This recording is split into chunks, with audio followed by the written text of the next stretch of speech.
Hello there, welcome to GCSE Chemistry. We're still on metals. In our previous lesson, we talked about the properties of metals.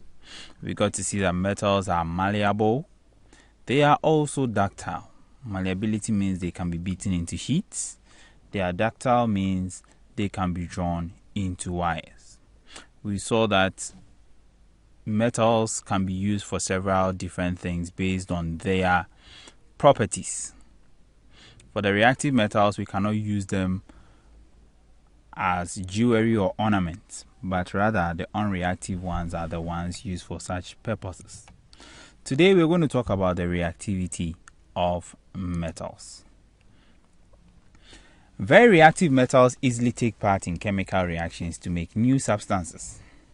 Some metals are unreactive and do not take part in chemical reactions easily. Now, this is an image of the reactivity series. We are going to talk about this extensively in the latter part of this lesson. Now, we can check the reactivity of compounds of metals by how their compounds decompose. So we can check the reactivity of metals by how their metal compounds decompose. Okay. Now, we're going to restrict ourselves to a few metal compounds. We have the nitrates, NO3-. We have the carbonate, CO3 2-. So when the metal adds itself to it, it is going to take away this charge, and then we're going to get the metal carbonate. So the name metal will be replaced by that metal taking part in the reaction.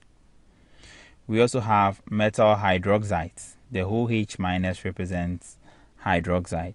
And then for oxides, the O2- here represents an oxide. Now, due to their difference in chemical compositions, we have different types of metals. Here, we have calcium and oxygen combining to give us calcium oxide. But here we have calcium, carbon, and oxygen combining to give us calcium carbonate. So the way a metal compound will decompose will tell us how reactive the metal is. Decomposition is just the breakdown of the compound.